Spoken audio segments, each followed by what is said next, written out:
Hi, today I want to show you my Tomb King's army so far. This isn't the whole army, but this is on my shelf, and I think it looks pretty cool. So I'll be going over these models in a bit more detail just in a second, but I just wanted to show you what they look like on the shelf. So first off, the Bone Dragon, what's it called? Necrolyth Dragon? I forgot. So what I did, I wanted to raise it from its base and added these scorpions from the Necrosphinx um, model kit. And you see here the ribcage. I had a big problem with this. Like I really didn't enjoy building this dragon. It just I couldn't get the ribs to go into the right spot, and I don't know, just didn't work that well, but it turned out fine. For the base, I've used this texture from Vallejo, uh, but I will paint over it later, and in the next painting tutorial, I will show you how I painted it. I've sub-assembled it. This is the throne where the priest will be sitting on. I'm still thinking to paint this model NMM or True Metallics. I'll show you why in a minute. So this is the magic spell, like a sand bird. This is the canopy. I thought I messed this up because I glued it the wrong way around first. The sensors hanging from it, but it seems to be fine. And this is the priest. I think he looks pretty cool. He kind of reminds me of the what do you call it from Stormcast? Ionis, you know, the Lord Relictor, especially this part here on the back, the little scrolls hanging from the back. It's a really great model. I was very excited to put on. But this part here, this is what made me think to paint it in NMM. These parts here, they're like a perfect place to learn how to place the lighting and experiment. But with this type of small miniature, they're usually harder for me to paint that style, the NMM style. So we'll see. You know, maybe it'll be a new challenge. This part will be easy for NMM. I'll probably do the bone first, and then I will mask it off, and then just use my airbrush to create the non-metallic metal effect. So this guy here, he came with the Necrosphinx, the Tomb King, and I was thinking to stick him on the front here, just because it looks cool. And then if in games I want to say, oh, it's a Tomb King on a dragon, then I can just proxy it, even though the priest will be on top. So these are my chariots. I didn't like the horses, to be honest. There's some old models that I just can't get over, so I printed them off.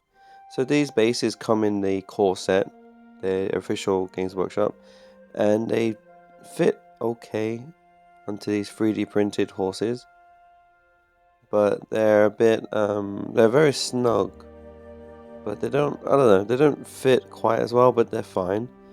You can see this little part here, and you'll find out why in a second.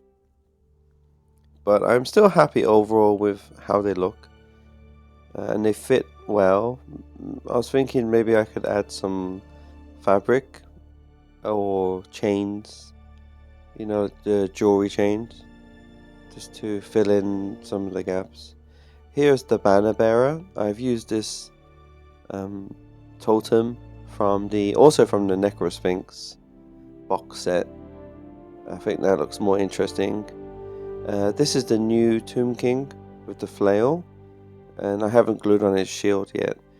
I was thinking it'd be quite cool to stick the Tomb King onto the as my general, and to stick him on a chariot, because I heard he hits hard, and you can attach him with other chariots, and I do like this pose.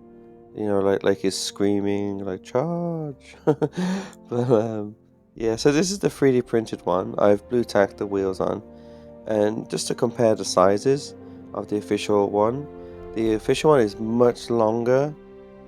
However, it's a bit narrower because the models are smaller. And I gave a little banner to it. The base is called Egyptian base, also from the same company, TAXRARLI, and this fits in perfectly. See here, nice and snug. And I wanted the horses to look like they're running off the edge of a mounted, like a piece of rock, some ruins. So that's one idea for the Tomb King. And do you remember the Tomb King from earlier, the one who's next to the dragon? I'm not sure if I like him more. I might need to do some, because his foot is raised.